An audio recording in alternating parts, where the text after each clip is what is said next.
नमस्कार, मैं नेहा सिंह और आप देख रहे हैं नेशन 24 न्यूज। और अब बात करते हैं मध्य प्रदेश की।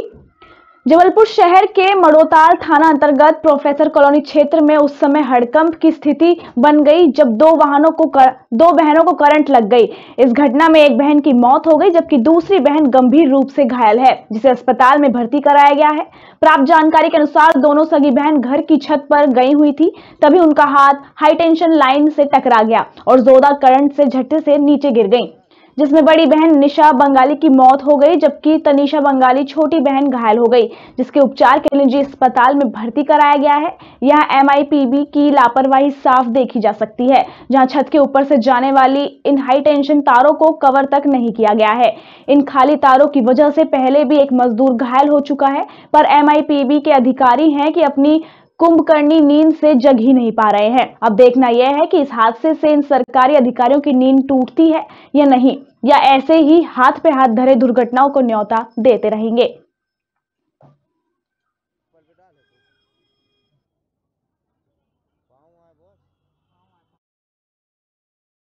ये प्रोफेसर कॉलोनी करमेहता की घटना है। ये बड़ी वाली बच्ची तनीषा नाम है इसका। ये 11K की जो हैवी लाइन रहती है उससे इसे करंट लगा था, तो उसकी वजह से जो बड़ी वाली बहन थी उसको तो बहुत ज़्यादा करंट लगा था, जिसकी वजह से उसकी मृत्यु हो गई है। और छोटी वाली को अभी इसके बारे में जानकारी नहीं दी गई है, पर इसकी भी कंडीशन अभी काफ़ी गड़बड़ समझ में आ रही है। जहाँ तक कि इसमें विद्युत विभाग की बहुत बड़ी गलती है कि छत से बिल्कुल जुड़े हुए जो तार हैं इतने हैवी, वो बिल्कुल नंगे तार हैं, जिनके कारण ये घटना होती है।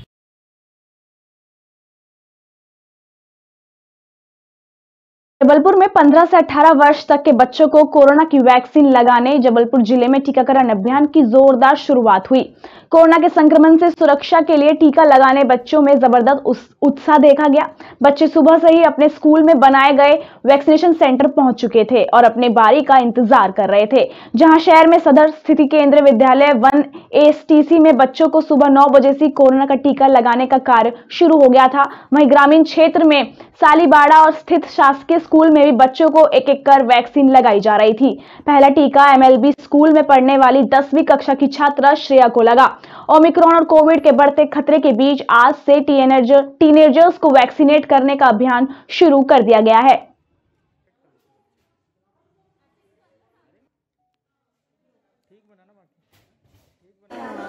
यहाँ 300 बच्चों का टारगेट है और शुरू हो गया है लगना 10 बजे से, और बच्चों में काफ़ी उत्साह देखा जा रहा है। बच्चे बाहर लाइन लगा के भी खड़े हुए हैं। क्या लग रहा है आज यहाँ पर? कोवैक्सीन लग रही है। बच्चों को किस तरह की हिदायत दी जा रही है वैक्सीन लगवाने के लिए? क्या सुझाव दिए जा रहे हैं? उनको ये सुझाव दिया जा रहा है कि वो खाना खाकर आएँ, खाली पेट ना लगाएं, और उसके बाद उनको यहाँ पर आधे घंटे बिठाया जा रहा है। उसके बाद कई गार्जियंस बच्चों को लेके आए हैं तो वापस ले जा रहे हैं। कुछ बच्चे बोल रहे हैं नहीं हम क्लास में बैठेंगे, तो लगवा के क्लास में जा रहे हैं। जैसे जो बच्चे हाँ, अभी 2-3 दिन तक लगेगी। आज वैसे 11th और 12th का टारगेट है, कल 9th और 10th को लगेगी। अपना नाम बता दो ना। प्रभा मिश्रा, प्राचार्य एमएलबी। हम लोग बहुत खुश हैं कि हम लोग को मतलब कोरोना से अब खतरा नहीं रहा। इंतजार कर रहे थे वैक्सीन लगने की, कि हम लोग की आए वैक्सीन। कोरोना की स्थिति को लेकर आप चिंतित थे? यस।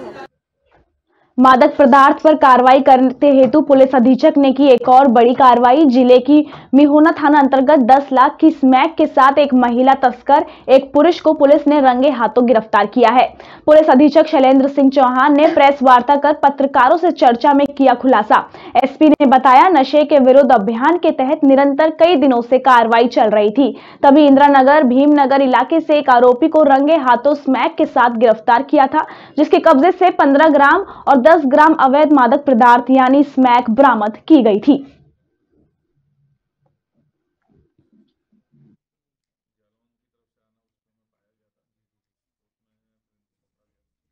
जो अंतर्राज्यीय तस्कर हैं उनके माध्यम से जालौन और मैनपुरी से आना बताया, जिनके विषय में अभी पुलिस की जांच अभी आगे चल रही है।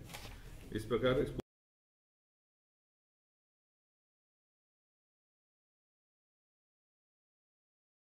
जिले के नयागांव थाना क्षेत्र के ग्राम कोट का है, जहां मनरेगा योजना के तहत बनाई गई 1.5 किलोमीटर लंबी रोड पर एक सीमेंट की पुलिया छोटी सी बारिश में ही पूरी तरह क्षतिग्रस्त हो गई, जिससे स्थानीय लोगों का आवागमन प्रभावित हो रहा है। यहां बता दें कि 1.5 किलोमीटर लंबी सड़क के निर्माण के दौरान 2 स्थानों पर पुलिया का निर्माण कराया गया था, जिनमें सीमेंट गिट्टी की जगह बोरियों में मिट्टी भरकर पाइप के दोनों ओर डालकर दबा दी गई थी। वहीं विगत दिन हुई 2 घंटे की बारिश ने सरपंच सचिव की गुजरी की पोल खोलकर रख दी है। हद तो तब हो गई कि इस संबंध में कोई ग्रामीण सरपंच सचिव के खिलाफ शिकायत करने जाता है तो शिकायतकर्ता के साथ अभद्रता होने की संभावनाएं प्रबल हो जाती हैं।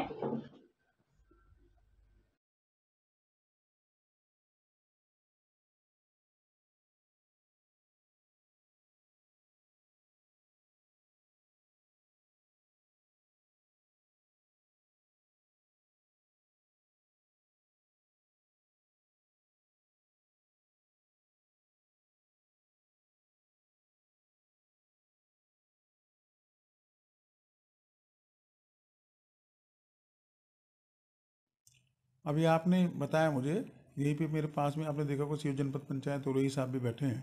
मैंने उनको बताया है वो ग्राम पंचायत में कल या परसों 2-3 दिन में जाकर उसको देखेंगे। ऐसा संभव हो नहीं सकता, और यदि वहाँ पे वित्तीय अनियमितता होगी तो सरपंच पे बिल्कुल कठोर से कठोर कार्रवाई करेंगे। सरपंच से हमने इस विषय में बात की, सरपंच कहते जो भी अधिकारी आएंगे उनको 2-4-5 हज़ार रुपये दे देंगे, वो चले जाएंगे, कुछ नहीं। अब ये सरपंच तो कुछ भी कहने स्वतंत्र है, लेकिन उस पर हम बड़ा कार्रवाई करेंगे। सीओ साहब आपके जनपद कहीं बैठे हैं और ए भी बैठे हैं, दोनों को बता दिया है। इवन मैंने ई को बोला है, पर ई आरएस के पास बहुत सारी जांचें पहले से हैं, तो दोनों जाएंगे और कड़ी कार्रवाई करेंगे। बलरामपुर जिले में सोमवार शाम को पैदा हुई पेट से जुड़ी नवजात जुड़वा बच्चियों ने दम तोड़ दिया। नवजात बच्चियों की मौत के पीछे परिजनों की लापरवाही सामने आई है। सनावल प्राथमिक स्वास्थ्य केंद्र के डॉक्टरों ने जुड़वा बच्चियों के क्रिटिकल मामले में सोमवार को सफल प्रसव कराया था, जिसके बाद चिकित्सकों ने बच्चियों के पिता को उन्हें जल्द से जल्द बेहतर जांच और उपचार के लिए अंबिकापुर मेडिकल कॉलेज ले जाने की अपील की थी, लेकिन इसके बावजूद भी परिजन उन्हें घर लेकर चले गए, जहां सुबह उनकी मौत हो गई।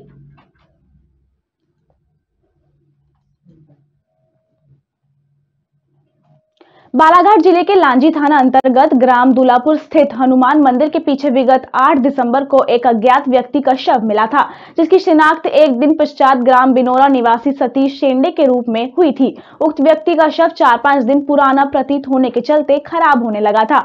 पुलिस अमले ने सूचना मिलने पर मौके स्थल की जांच एवं आसपास जगहों का निरीक्षण कर शव का पोस्टमार्टम करने के बाद अंतिम संस्कार कर दिया और मामला जांच में लिया गया तथा उसी दिन से पुलिस द्वारा अंधे की हत्याकांड की गुत्थी सुलझाने में लगी हुई थी, जिसका कि 25 दिन बाद पुलिस द्वारा खुलासा किया गया और हत्या के आरोप में 6 लोगों को गिरफ्तार कर लिया गया है।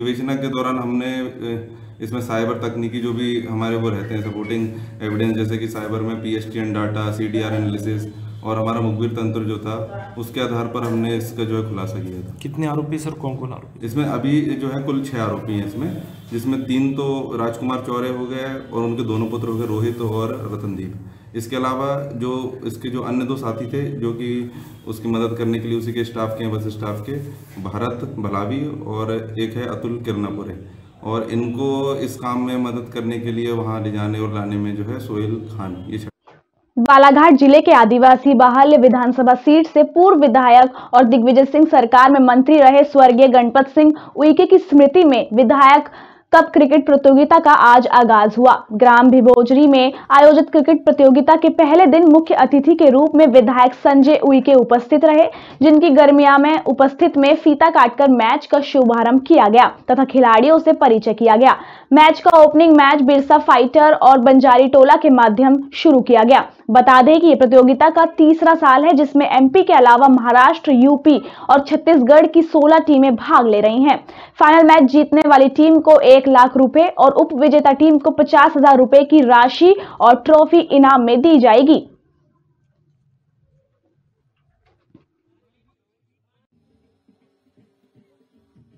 क्रिकेट टूर्नामेंट युवाओं का खेल है। केवल क्रिकेट टूर्नामेंट से युवाओं को हम जो टूर्नामेंट के माध्यम से एक मंच देते हैं, जो हमारे यहाँ प्रतिभा हैं, जो क्रिकेट के क्षेत्र में अच्छा खेल करते हैं, अच्छा प्रदर्शन करते हैं, उनको एक प्लेटफॉर्म देते हैं कि वो अपने खेल का प्रदर्शन कर सकें। बहुत सारी टीमें हिस्सा इस टूर्नामेंट में लेती हैं, बहुत अच्छे अच्छे खिलाड़ी दूर से भी आते हैं, तो उनके खेल को देखने का अवसर मिलता है, उनकी तकनीक देखने का अवसर मिलता है, सीखने का अवसर मिलता है। तो ये मंच, ये टूर्नामेंट खिलाड़ियों को प्रोत्साहन करना, उनकी तकनीक में सुधार आना, उनको सीखने का मौका। बालाघाट जिले के लामता में काष्ठानगर डिपो के पास ईंट से भरी ट्रैक्टर ट्रॉली पलट जाने से उसमें सवार 2 युवतियों की मौत हो गई, जबकि 8 लोग घायल हो गए। यहां स्वास्थ्य और स्थानीय प्रशासन की लापरवाही सामने आई है, जिसमें लोग आक्रोशित नजर आए। बताया जाता है कि ईंट से भरी ट्रैक्टर ट्रॉली पांडेवाड़ा जा रही थी, इस दौरान यह हादसा सामने आया। ट्रैक्टर ट्रॉली में 11 मजदूर सवार थे, जिनमें 4-5 नाबालिग थे। हादसे में जहां 2 युवतियों की मौत हो गई, वहीं कुछ गंभीर रूप से घायलों को उपचार जिला चिकित्सालय रेफर किया गया है। 31 दिसंबर की बात है, एक फेसबुक पे जो जितेंद्र चिचखेड़े हैं, जो पेशे से वकील हैं, उन्होंने एक आपत्तिजनक पोस्ट की थी भगवान श्री राम के विरुद्ध, तो जिसमें दुर्गा शंकर कसार जी के आवेदन पर इनके खिलाफ 295 का और 153 का IPC के तहत मुकदमा पंजीबद्ध किया गया है और इन्हें गिरफ्तार करके न्यायालय पेश किया गया है।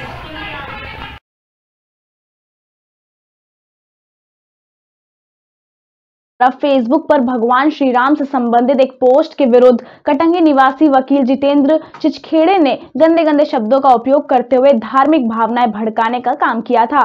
इससे आहत होकर दुर्गा शंकर ने कोतवाली में शिकायत दर्ज कराई थी, जिसे लेकर आरोपी वकील जितेंद्र चिचखेड़े ने खिलाफ धारा 245 का एवं 153 के तहत मामला दर्ज कर विवेचना की जा रही थी। दुर्गा शंकर कसार ने शिकायत दर्ज कराई थी कि उन्होंने 31 दिसंबर को अपनी फेसबुक वॉल पर एक पोस्ट डाली थी, जिसमें लिखा था कि आलोचनाओं से तो भगवान श्री राम भी नहीं बचे, बाकियों की क्या औकात।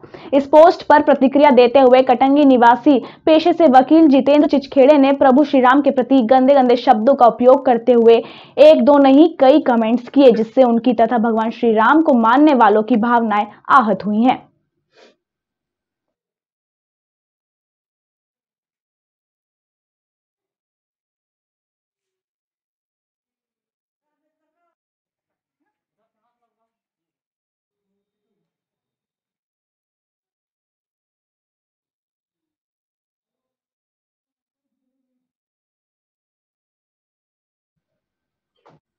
यूं तो मध्य प्रदेश सरकार स्वास्थ्य सुविधाओं के सुधार को लेकर काफी दावे करती है, लेकिन जमीनी हकीकत कुछ और ही बयां करती है।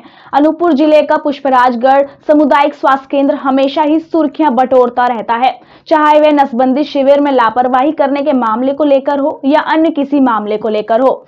आए दिन इस अस्पताल की लापरवाही देखने को मिलती है। डॉक्टर सुरेंद्र सिंह की लापरवाही जो थमने का नाम नहीं ले रही है। ऐसा ही मामला आज हमने देखने को मिला है, जिसमें राष्ट्रपति के दत्तक पुत्र कहे जाने वाले बेगा समुदाय जो है हैजा जैसी गंभीर महामारी की चपेट में आ गया है।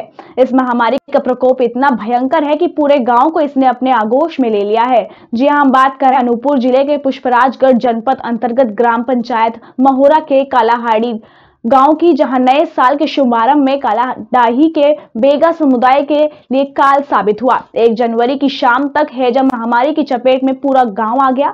चारों तरफ भयावह की स्थिति बन गई। मरीजों को नजदीकी स्वास्थ्य केंद्र दमहेड़ी में इलाज के लिए भर्ती कराया गया और स्थिति सही नहीं होता देख दमहेड़ी स्वास्थ्य केंद्र से सामुदायिक स्वास्थ्य केंद्र पुष्पराजगढ़ में मरीजों को रेफर कर दिया गया।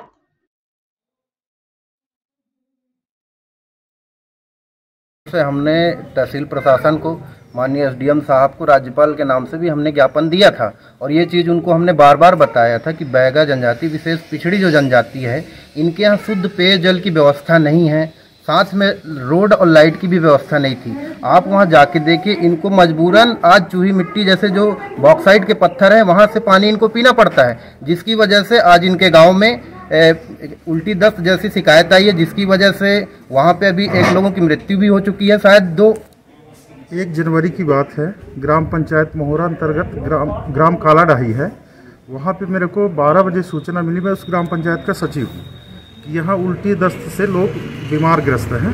तत्काल मैंने वहाँ पहुँचा और जनपद COG साहब को मैंने अवगत कराया कि सर यहाँ ऐसी बीमारी फैली हुई है।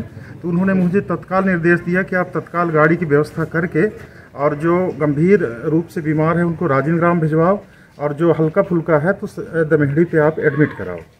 ऐसा है कि 1 तारीख को 1 जनवरी को हमारी टीम ने सीओ जनपद पंचायत के साथ हमने वहाँ पे दौरा किया था और वहाँ पे जाके जो कालाडाही के जो प्रभावित लोग थे उनका हमने वहाँ पे ट्रीटमेंट भी कराया था।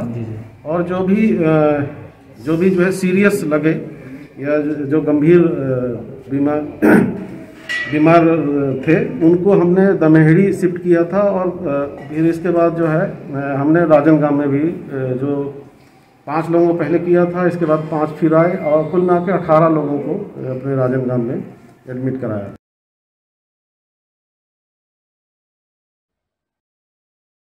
टीला मोड़ पुलिस ने 4 शातिर किस्म के अपराधियों को लूट के 7 अदद मोबाइल व चोरी की 1 स्प्लेंडर मोटरसाइकिल और चोरी की 1 टाटा सूमो कार और घटना में प्रयुक्त 1 अदद ऑटो सहित गिरफ्तार किया गया। वरिष्ठ पुलिस अधीक्षक गाजियाबाद ने अपराध नियंत्रण एवं अपराधियों के विरुद्ध चलाए जा रहे अभियान में पुलिस अधीक्षक नगर द्वितीय के निर्देशन में श्रीमान क्षेत्राधिकारी नगर चतुर्थ के पर्यवेक्षण और थाना प्रभारी टीला मोड़ के नेतृत्व में थाना टीला मोड़ पुलिस द्वारा 4 शातिर किस्म के अपराधियों को लूट के 7 अदद मोबाइल और चोरी की 1 स्प्लेंडर मोटरसाइकिल और चोरी की 1 टाटा सूमो कार और घटना प्रयुक्त 1 अदद ऑटो सहित गिरफ्तार किया गया है।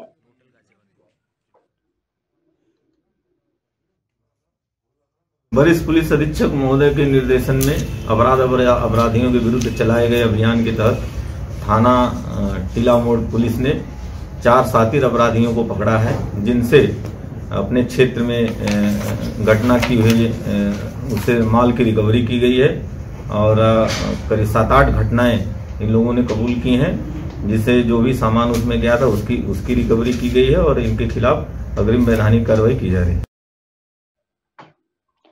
समाजवादी चिकित्सा प्रकोष्ठ का विशाल सम्मेलन 124 शहर विधानसभा और 125 के आवेदनकर्ता चिकित्सा प्रकोष्ठ के अध्यक्ष डॉक्टर अनीश बैग द्वारा आयोजित किया गया, जिसमें शहर और कैंट विधानसभा क्षेत्र के सैकड़ों से ज्यादा डॉक्टरों की उपस्थिति डॉक्टर अनीश बैग की ताकत का एहसास कराती है। समाजवादी पार्टी सम्मेलन से शहर और कैंट में कितनी मजबूती हुई है। अधिकतर डॉक्टरों के द्वारा एक चर्चा सुनी गई, अगर डॉक्टर अनीश बैग द्वारा समाजवादी पार्टी में कदम रखते हैं तो भारतीय जनता पार्टी को शहर और कैंट विधानसभा से बड़ी आसानी से हटाया जा सकता है।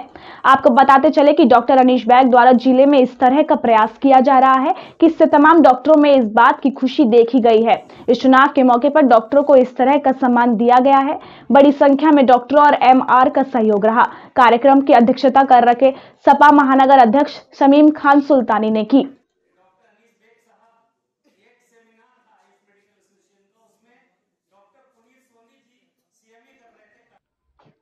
एडीजी राजकुमार ने बरेली पहुंचकर पदभार किया ग्रहण। एडीजी राजकुमार ने गिनाई प्राथमिकताएं, कहा विधानसभा चुनाव निष्पक्ष और शांतिपूर्वक कराना हमारी प्राथमिकता रहेगी। चुनाव में असामाजिक तत्वों पर होगी कड़ी कार्रवाई। ड्रग्स तस्करों के खिलाफ भी की जाएगी सख्त कार्रवाई। साइबर क्राइम की रोकथाम के लिए लोगों को पुलिस करेगी जागरूक।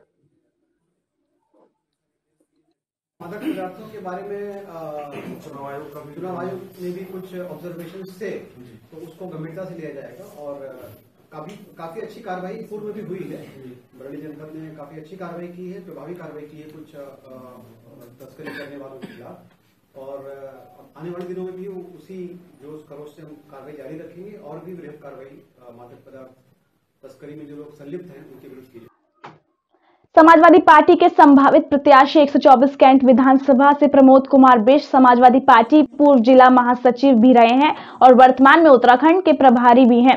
आज उन्होंने अपने घर पर विशेष चौपाल लगाकर भाजपा हटाओ देश बचाओ के नारे के साथ उन्होंने चौपाल में आए सभी वरिष्ठ जनों को संबोधित किया, जिसमें कई महिलाओं ने भी संबोधित किया। सभी ने हाथ उठाकर प्रमोद बिष्ट को समर्थन देने की बात कही और उन्होंने प्रमोद कुमार बिष्ट को ही 124 शहर विधानसभा से जिताने की बात कही। और प्रमोद कुमार बिष्ट ने कहा, भारतीय जनता पार्टी में महंगाई दम पे दम बढ़ती ही जा रही है। जो सिलेंडर समाजवादी सरकार में 400 रुपए में मिलता था, वही सिलेंडर आज भारतीय जनता पार्टी की सरकार में 1000 रुपए का मिल रहा है। और मैं तो आज भी कह रहा हूँ, अगर भैया को टिकट नहीं भी मिल रहा है तो ये लड़ ले, हम जी जान से लड़ाएंगे। और वैसे अगर टिकट मिल जाता है तो अच्छी बात है, बस मैं आगे यही शुभकामना देना चाहता हूँ कि 2022 में भैया जीते। हमें तो फायदा है, हमारे तो पड़ोस में रह रहे हैं और अच्छी बात है, हम तो कहलवाएंगे। लोग कहते हैं ना हमारे विधायक जी चाचा हैं, हम तो कहेंगे हमारे पड़ोसी विधायक जी हैं। तो बस अब यही दुआ है, भैया जीते, इसी शुभकामना के साथ धन्यवाद। इन्होंने देखो प्रचार जीवी हैं, इनके बारे में कहा गया है। अभी आप देख रहे हो ये लोग सस्ता गल्ला, फ्री गल्ला बांटने की बात कर रहे हैं। दूसरी बात हम ये कहना चाहते हैं आपके माध्यम से कि इन्होंने एक तारीख निश्चित की है मार्च तक, मतलब जब तक चुनाव है तब तक इन्होंने गल्ला बांटना, उसके बाद उसके पैसे डबल कर लेने। और अभी भी गल्ला बांट रहे हैं तो कोई एहसान नहीं कर रहे। जो रसोई गैस का सिलेंडर 400 रुपए का मिलता था उसे 1000 का कर दिया, मतलब कान इधर से नहीं उस तरफ से पकड़ रहे हैं। तो ये लोगों को छलने का काम कर रहे हैं। दूसरी बात, जो गल्ला इन्होंने बांटा है उसमें जो सामान है वो सस्ते का है और उसके बाहर जो फोटो लगा, जो प्रचार है वो ज्यादा का है। अभी आपको पता लगा होगा कि एक इनकी योजना है बेटी बचाओ बेटी पढ़ाओ योजना।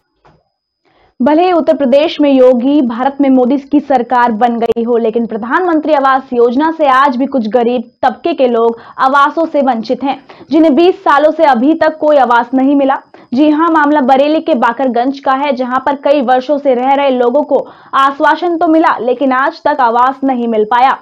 आज वहां के रहने वाले ने दबी हुई जीवन यह भी कह डाला कि आज हम वोट भी नहीं डालेंगे। जनता का साफ तौर पर कहना है कि हम कई सालों से यहां पर रह रहे हैं, वोट भी हमने भारतीय जनता पार्टी सरकार को दिया, लेकिन फिर भी हमारी कोई सुध लेने वाला नहीं है। हम योगी सरकार में भी पाइप में रहकर अपना और अपने बच्चों का जीवन गुजार रहे हैं। वहां के रहने वालों का कहना है कि सरकार इतने आवास बांट रही है, लेकिन हमें कोई आवास नहीं मिला।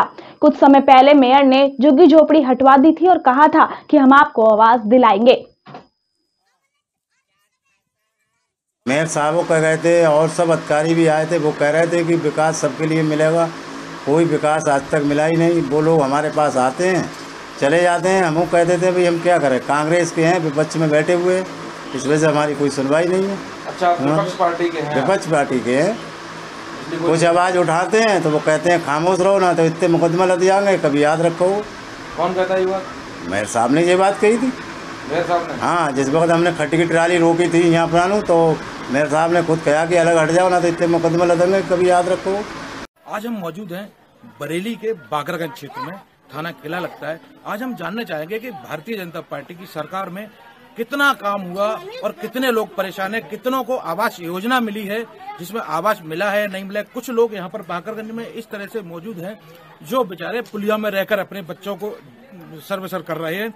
लेकिन मैं दिखाना चाहूंगा, अपने कैमरामैन से कहूंगा दिखाएं ये लोग किस तरीका से अपने बच्चों का जीवन यापन कर रहे हैं, कहाँ रह रहे हैं।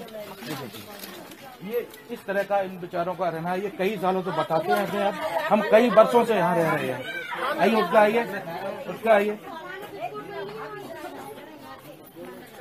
क्या नाम है तुम्हारा? मेरा नाम शबनम भाई।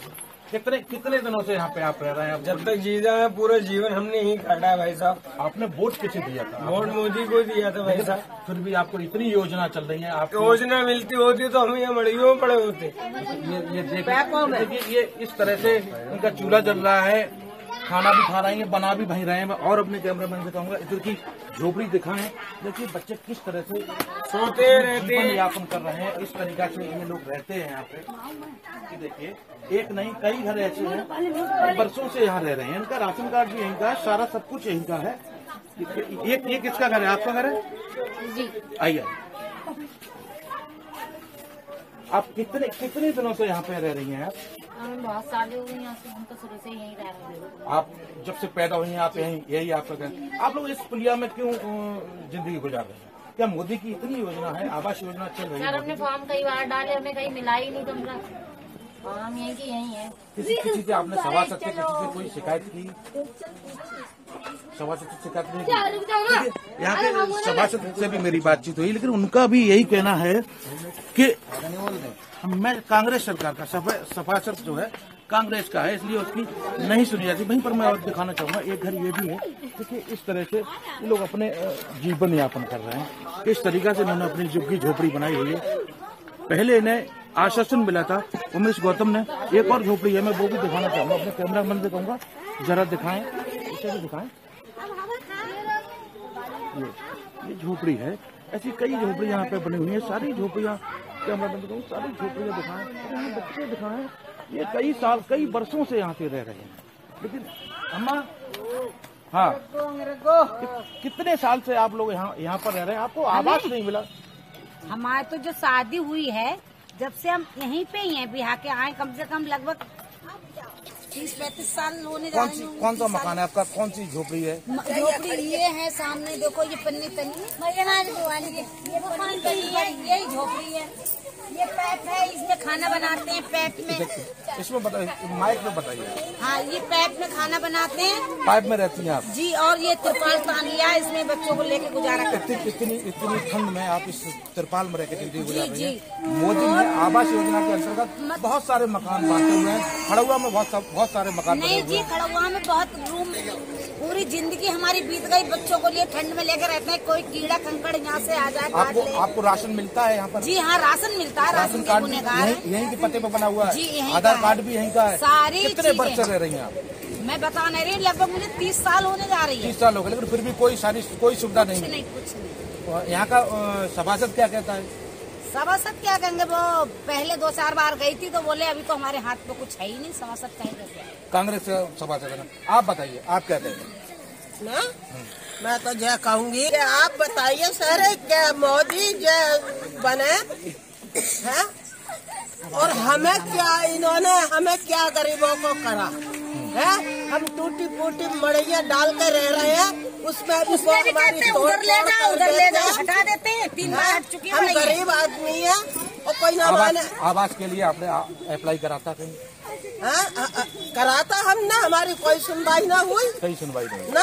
अब क्या कहना चाहिए, क्या अपील करेगी मोदी सरकार से, क्या अपील करेगी आप योगी सरकार से? अच्छों को खाते में रुपया डाल रहे हैं, सबको रुपया डाल रहे हैं, हम मोदी को ना देंगे। अब आपका क्या नाम है? मेरा नाम कब से रह रही, कितने सालों से रह रही हैं? करीबन लगभग अपनी मम्मी के घर से तो काफी सालें हमें हो गई हैं, करीबन 40-45 सालें हो गई हैं। जब से हिंद शादी होके आई है तो 8-9 सालें हो चुकी हैं।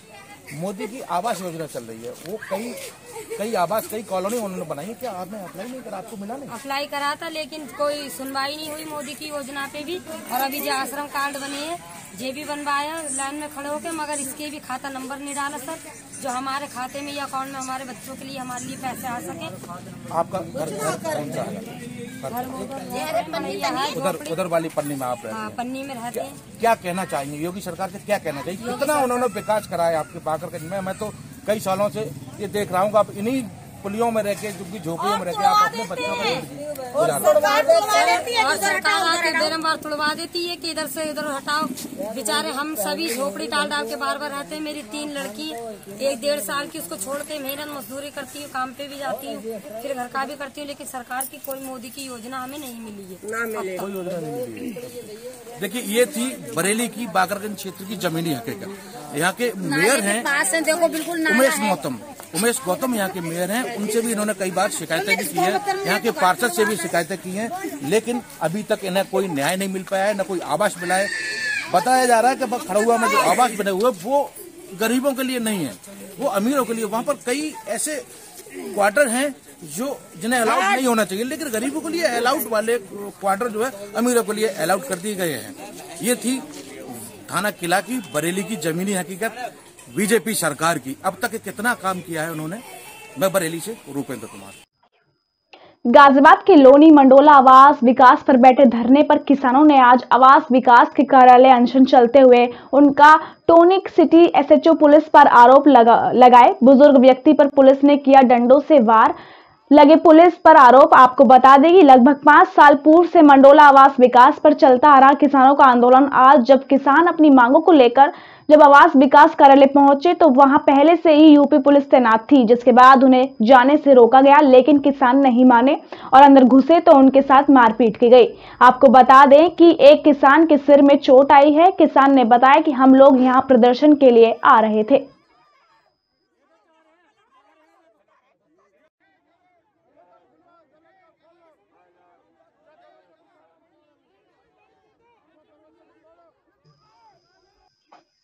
सपा प्रदेश कार्यकारिणी सदस्य महंत शुभम गिरी ने विकास कार्यों को लेकर हरिद्वार सांसद पर साधा निशाना। आपको बता दें कि समाजवादी पार्टी के उत्तराखंड प्रदेश कार्यकारिणी के सदस्य महंत शुभम गिरी ने हरिद्वार के सांसद और पूर्व मुख्यमंत्री डॉक्टर रमेश पोखरियाल निशंक पर निशाना साधा है। पिछले 7.5 वर्षों से हरिद्वार के जो सांसद महोदय है डॉक्टर रमेश पोखरियाल निशंक जी, वे उत्तराखंड के पूर्व मुख्यमंत्री भी है और उत्तराखंड सरकार के पूर्व कैबिनेट मंत्री है और भारत सरकार में शिक्षा मंत्री भी रह चुके हैं। लेकिन उन्होंने हरिद्वार के लिए क्या किया और आज तक उनकी सांसद निधि का जो पैसा है वे हरिद्वार में किसी भी जगह नहीं दिखाई देता है। 2014 से 2019 तक और 2019 से द्वारा वे हरिद्वार से जीते, लेकिन उन्होंने हरिद्वार के लिए कुछ भी। पुलिस द्वारा थाने में पकड़कर लाए गए एक वारंटी को छुड़ाकर ले जा रहे भाजपा नेताओं के थाने से जाते समय किसी बात को लेकर दरोगा से हुई कहासुनी के बाद बवाल हो गया। भाजपाइयों का आरोप है कि दरोगा और पुलिसकर्मियों ने उनके साथ मारपीट कर दी। जैसे ही जानकारी भाजपा कार्यकर्ताओं को लगी तो भाजपा विधायक देशराज कर्णवाल सहित भीड़ थाने में जमा हो गई और मामले ने तूल पकड़ लिया। भगवानपुर थाना में भारी भीड़ जमा है। पुलिस के अधिकारी मौके पर पहुंचे और भाजपाइयों को समझाने का प्रयास किया गया। भाजपा नेता थाने में धरने पर बैठ गए। दरोगा और सिपाहियों को सस्पेंड करने की मांग पर अड़ गए। हालत बिगड़ते देख सीओ पंकज गेरोला ने जांच कर कार्रवाई के आश्वासन दिया। इस दौरान भाजपा के नेताओं की दबंगई भी देखने को मिली और भाजपा नेताओं द्वारा भगवानपुर पुलिस पर सत्ता का रौब गालिब किया गया, जिससे भगवानपुर पुलिस पूरी तरीके से बैकफुट पर नजर आई। मेरा होठ वगैरह यूं नहीं देखा गया जैसे कोई इन्होंने बड़ा तस्कर पकड़ा हो कि सारे केस इसी से खोलने का। भारतीय जनता पार्टी संसार की सबसे बड़ी पार्टी है और कार्यकर्ताओं के मेरे पास फ़ोन गए थे तो मुझे इसलिए आना पड़ा।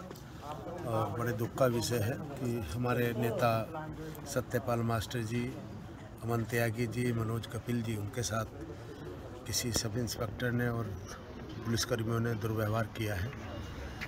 ये ठीक नहीं। कुछ 2 वारंटी यहाँ पर सगरौड़ा क्षेत्र के यहाँ पुलिस द्वारा थाने पर लाए गए थे। उस संबंध में कुछ कार्यकर्ता आया है जिससे पुलिस कर्मियों और उनके बीच में कुछ वाद विवाद हुआ, उस कारण यहाँ पे ये स्थिति बनी। सर, जिस तरह थाने में हंगामा हुआ, क्या कुछ भाजपाई ऐसे थे जो दबंगता दिखाते हैं, उनके खिलाफ भी कुछ कार्रवाई होगी सर? अभी इस संबंध में जाँच की जा रही है। हिंदुस्तान की अंतिम नगर पालिका जोशीमठ के द्वारा आज विश्व विख्यात पर्यटक स्थल औली में सफाई का अभियान चलाया गया। आपको बता दें कि 25 दिसंबर क्रिसमस और नए साल के जश्न मनाने के लिए पर्यटक औली पहुंचे हुए थे, किस कारण औली में चारों तरफ गंदगी का अंबार लग गया था, जिसको लेकर आज जोशीमठ नगर पालिका के पर्यावरण मित्रों के द्वारा पूरा औली में सफाई अभियान चलाया गया और पूरे औली एक बार फिर चारों तरफ स्वच्छ दिखाई दे रहा है। वहीं पालिका के अध्यक्ष शैलेंद्र पवार का कहना है कि पिछले दिनों देसी पर्यटकों के द्वारा औली में काफी गंदगी देखने को मिली, जिसको लेकर आज हमारे पर्यावरण मित्रों के द्वारा सफाई अभियान चलाया गया, जहां पूरा औली से 25 से 30 बैग प्लास्टिक कूड़ा निकाला गया और उसे छटाई करने के लिए गोदाम भेजा गया है। आप तस्वीरों में देख सकते हैं कि किस प्रकार औली में सफाई का अभियान चलाया जा रहा है। बड़े जोर शोर से तस्वीरें बयां कर रही हैं कि औली पूरी तरह से स्वच्छ हो गया है। पालिका के अध्यक्ष शैलेंद्र पवार ने पर्यावरण मित्रों को धन्यवाद दिया और कहा कि इन्हीं की मेहनत के द्वारा यह कार्य सफल हो पाया है।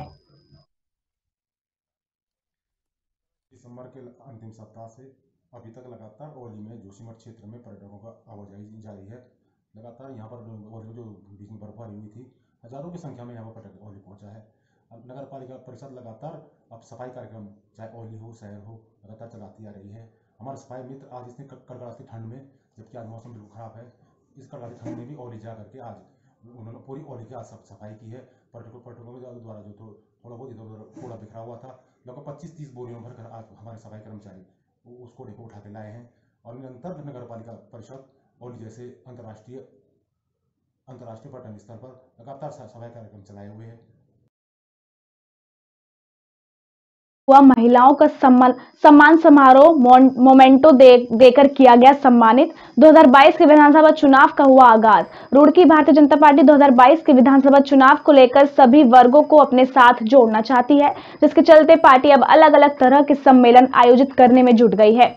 रुड़की से भाजपा विधायक प्रदीप बत्रा के कैंप कार्यालय पर महिला सम्मेलन आयोजित किया गया, जिसमें महिलाओं को मोमेंटो देकर सम्मानित किया गया। इस मौके पर जहां बड़ी संख्या में महिलाएं भाजपा विधायक प्रदीप बत्रा के कैंप कार्यालय पर पहुंची थी, तो वहीं महिलाओं की संख्या देखकर भाजपा विधायक प्रदीप बत्रा भी बेहद गदगद दिखाई दिए। उन्होंने कहा कि आने वाला समय भारतीय जनता पार्टी का है और उत्तराखंड में भी 2022 के विधानसभा चुनाव में भाजपा की सरकार पूर्ण बहुमत के साथ बनेगी।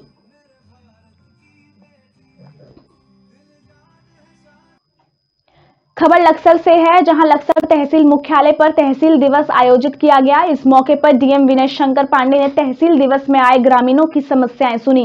उन्होंने कहा कि ग्रामीणों को किसी भी प्रकार की परेशानी नहीं होने दी जाए तथा जिस विभाग के पास कोई शिकायत पहुंचे तो उसका तत्काल निस्तारण करें। इस मौके पर हुसैनपुर गांव के शोभा यात्रा ने शिकायत की कि समाज कल्याण विभाग ने उसे पिछले कई महीनों से अपने रिकॉर्ड में मृत घोषित कर रखा है। इस वक्त वह अधिकारियों के चक्कर लगाता घूम रहा है, परंतु उसे दस्तावेजों जीवित घोषित नहीं किया जा रहा है। डीएम मामले को गंभीर बताते हुए समाज कल्याण अधिकारी को तुरंत कार्रवाई के आदेश दिए। लक्सर व्यापार मंडलाध्यक्ष अतुल गुप्ता ने कहड़ा गांव में बनाई गई सड़क में भारी भ्रष्टाचार किए जाने तथा इसी प्रकार लक्सर के एडवोकेट पंकज गुप्ता ने लक्सर नगर सड़कों में भारी धांधली किए जाने के आरोप भी लगाए। तहसील दिवस में कुल 45 शिकायतें प्राप्त हुई हैं और उसमें से 7 शिकायतों का निस्तारण किया गया है और शेष के लिए टाइम बाउंड ऑर्डर किया गया है कि किस शिकायत को कितने दिन के अंदर निस्तारित करना है। और मुख्य रूप से आज राजस्व विभाग की शिकायतें अधिक थी और बेसिकली पैमाइश को लेकर, चक्रोड पे कब्जे को लेकर, इससे संबंधित शिकायतें, इसके अतिरिक्त खतौनी में दुरुस्तीकरण से संबंधित शिकायतें, ये शिकायतें आई हैं। और दूसरे स्थान पर विकास विभाग से संबंधित शिकायतें रही और बेसिकली उसमें मुख्य रूप से डिमांड बेस लोगों की ज़्यादा है, जैसे कि वहाँ पर पुलिया का निर्माण। तो इसको हम लोग निस्तारण इसका इस प्रकार से करते हैं कि अगर वित्तीय प्रबंधन हमारा अनुमति देता है तो ये मैंने निर्देश वीडियो को दिया है कि कार्य योजना में इसको शामिल करें। बच्चों को दिए जाने वाले वैक्सीनेशन डोज की बड़े शहरों की खबरें हमने बताई। अब छोटे शहरों की भी करते हैं। महाराष्ट्र के बुलढाना जिले के चिखली के ग्रामीण अस्पताल में वैसे तो सुबह 9 बजे से ही बच्चों के लिए वैक्सीन लगाना शुरू कर दिया था, मगर दोपहर 12 बजे तक केवल 10 से 12 बच्चों ने ही डोज लगवाई, जिनमें से केवल 2 ही बच्चों ने ऑनलाइन रजिस्ट्रेशन करवाया हुआ था। 2 तारीख को ही अस्पताल प्रशासन को कम रजिस्ट्रेशन होने का पता चलने पर तुरंत उनके द्वारा सभी स्कूलों को पत्र भेज 50-50 बच्चों को शिक्षक के साथ डोज लेने हेतु ग्रामीण अस्पताल में बुलाया गया था। यहां बच्चों में वैक्सीन को लेकर खुशी नजर आई, तो ग्रामीण क्षेत्रों में इंटरनेट की दिक्कत होने के चलते रजिस्ट्रेशन करवाने में आ रही दिक्कतों के बारे में भी बच्चों ने खुलकर बताया। मैंने जैसे न्यूज़ में देखा कि लस स्टार्ट हो चुकी है छोटे छोटे बच्चों के लिए, तो मैं चिखली में आ गया और चिखली में यहाँ पे ग्रामीण रुग्णालय पे अच्छी से अच्छी लस मिलने की जानकारी थी। तो मैंने यहाँ पे आने के बाद मेरी लस की इसलिए, और लस होने के बाद सब कुछ अच्छी सुविधा है यहाँ पे भी, तो बाकी कोई टेंशन नहीं है, लस मिल चुके हैं। कहाँ से आए हो? मैं अमड़ापुर से। कितना गिरता है यहाँ से? 20-25 किलोमीटर। मैंने अभी वैक्सीन लिया है, मेरे को कुछ डर नहीं लग रहा है क्योंकि वैक्सीन लेने से कुछ नहीं होता, सभी तरफ सब लोग वैक्सीन ले रहे हैं। 2022 आज 15 से लेकर 18 के वयोवर्ग के बीच में के जो बच्चे हैं, इनको कोविड का लसीकरण सत्र चालू हो गया है।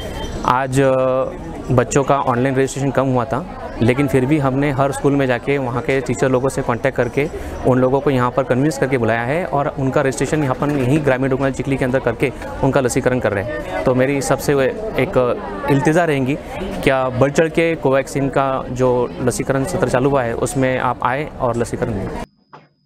इस बुलेटिन में फिलहाल इतना ही। नमस्कार।